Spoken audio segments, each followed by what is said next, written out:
కాదండి, మీ దగ్గర వచ్చి కూర్చున్నాం, ఒక 20,000 30,000 వస్తే చాలు, మా లైఫ్లో ఇంకేదైనా బెటర్గా మాకు నచ్చింది కొనుక్కోవచ్చు అనే ఉద్దేశంతో వచ్చాం. కానీ ఒక 1 year 2 year కనుక మనం కమిట్మెంట్ వర్క్ చేస్తే లక్షల ఇన్కమ్ తీసుకోవచ్చని మాకు అర్థమయ్యేసరికి 5 months పట్టింది. Okay leaders. సో 5 months నుండి స్టార్ట్ అయింది 20,000 ఇన్కమ్. ఇందులో నుండి 8 నెలలకి మేము బ్రీజా కార్ తీసుకున్నాం, 36 నెలలకి బెంచ్ కార్ తీసుకున్నాం. ఎంతమందికి అంటే ఇష్టం బెంచ్లో తిరగాలంటే? అందరికి ఇష్టం లేదా?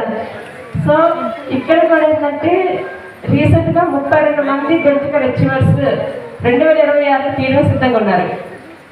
నెక్స్ట్ 2027 సరికి ఇక్కడ ఎవరైతే కూర్చున్నారో కొత్తగా వచ్చి నేర్చుకుని అనుకున్నారో ఖచ్చితంగా మీరు తీసుకుంటారు, కానీ నమ్మాలి.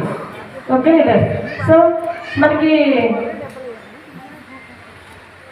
ఎక్కువ ఏంటంటే మా మాట వినట్లేదు, చెయ్యట్లేదు, మా వల్ల కాదన్న వాళ్ళు ఎంతమంది ఉన్నారు? అందరికి ప్రాబ్లమ్స్ ఉంటాయి లేదా? సో మాకు కూడా అలాంటి ప్రాబ్లమ్స్ ఎదురయ్యాయి. కానీ 1-2 years అండి, ఎవరైతే మీకు ఇక్కడికి వచ్చి కూర్చోబెట్టారో వాళ్ళ చేయి పట్టుకొని ఖచ్చితంగా మీరు ముందుకు వెళ్తారు. సో మీ డ్రీమ్ ఫుల్ఫిల్ అవుతుంది. Okay leaders. సో అందరికి ఏంటంటే మనకి బయట బిజినెస్లు చాలా ఉన్నాయి లేదా? బిజినెస్ కాకుండా బయట బిజినెస్ చాలా చెప్తానికి వస్తున్నారా? కానీ మీరే స్ట్రాంగ్ లేకపోతే మిమ్మల్ని మింగడానికి అంటే మనకి ఏంటి అంటే బయట వేరే వేరే బిజినెస్లు వచ్చున్నాయి, కానీ మనకి ఫస్ట్ విస్టేజ్ మీద టార్గెట్ చేస్తుంటారు అందరూ. ఎందుకు అంటే మనం ప్రొఫెషనల్గా పర్ఫెక్ట్గా ఇక్కడ 1 year నేర్చుకుంటాం, అవును లేదా? 1 year కానీ ఒక 5 years నుండి కానీ నేర్చుకుని ఉంటాం.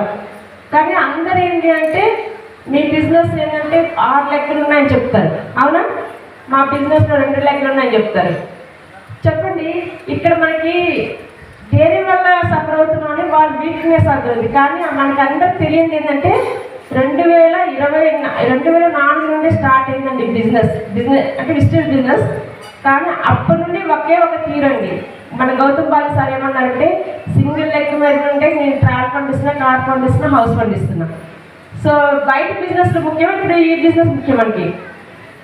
ఎవరైనా సరే బయట బిజినెస్ గురించి మాట్లాడేటప్పుడు మీరు స్ట్రాంగ్గా లేరని వాళ్ళకి అర్థమైంది అనుకోండి, ఖచ్చితంగా మీ జీవితాన్ని నాశనం చేసినట్టే.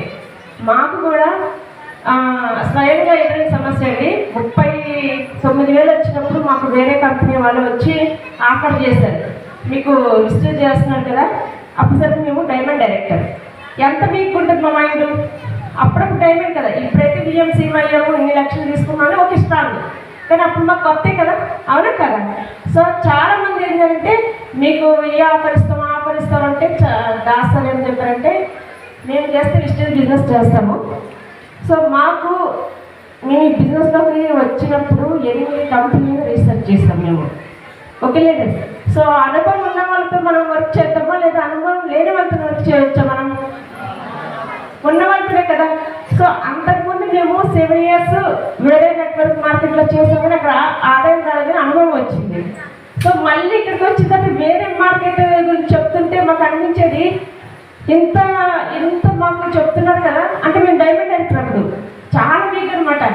అసలు చాలా బిజినెస్ చెప్పేవాళ్ళు అనమాట, మీరు గెలవలేరు, మీ వల్ల కాదు, 6 లెగ్లు భయపెట్టేసేవాళ్ళు. Okay leaders.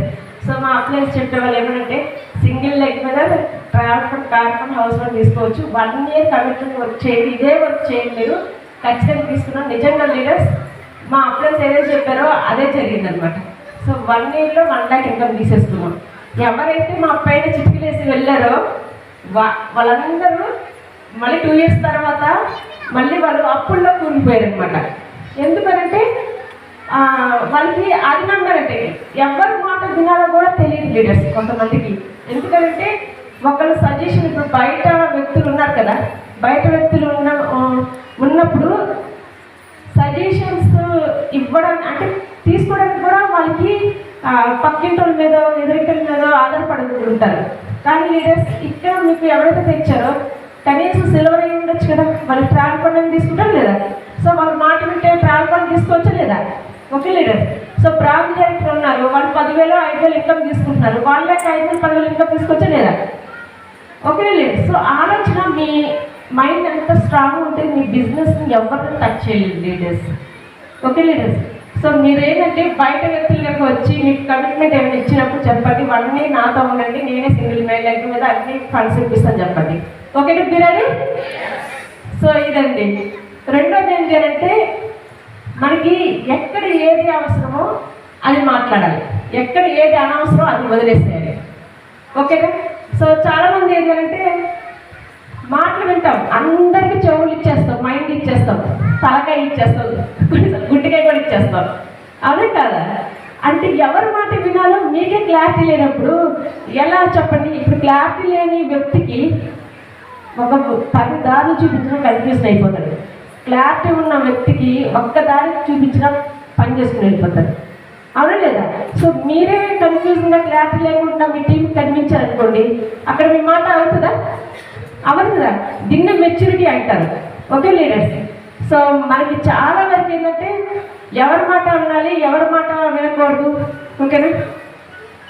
మీటింగ్లో పెద్ద పెద్ద మీటింగ్లో, ఇప్పుడు ఎఫ్ఆర్యూ పెద్ద పెద్ద మీటింగ్లో అప్లైన్ పేరు చెప్పకూడదు అని అంటారు, ఆల్ అప్లైన్స్ అని. మరి మిగతా వాటిలో చెప్పుకోవచ్చా లేదా? మీ స్టోరీలో కానీ మీ స్టోరీలో మీ అప్లైన్ పేరు ఉంటే మీరు ఖచ్చితంగా సక్సెస్ అవుతారు. అంటే అప్లైన్ నోట్లోనే డౌన్లైన్ మాటలు నానాలా? అప్లైన్ నోట్లో డౌన్లైన్ పేరు నానితే వాళ్ళు సక్సెస్ అవుతారు. మరి సక్సెస్ అవ్వాలి అంటే మరి డౌన్లైన్ భక్తిలో అప్లైన్ ఉండాలి లేదా? మిమ్మల్ని తెచ్చిన వాళ్ళని, గైడ్ చేసిన వాళ్ళని ఎవ్రీ టైం గుర్తుంచుకోగలిగితే ఖచ్చితంగా మీరు సక్సెస్ అయి ఉంటారు లీడర్స్. Okay leaders. సో చాలా వరకు ఏంటంటే అటు కాకుండా మాట్లాడుతూ ఉంటారు. అలాంటి మాట్లాడిన వాళ్ళు పర్ఫార్మెన్స్ కనిపిస్తుంది కానీ పని కనిపించదు. Okay leaders. సో ప్రాంప్ట్గా, నీట్గా, నిజాయితీగా వర్క్ చేసుకుంటేనే ఇక్కడ సక్సెస్ అనేది మిమ్మల్ని వరిస్తుంది. Okay leaders. సో ప్లాన్ చేసుకోండి, ఫాస్ట్గా వర్క్ చేయండి లీడర్స్. ఇంకా చెప్పాలని ఉంది కానీ నాకు ఈ సెషన్ సరిపోదు. So thank you leaders, thank you.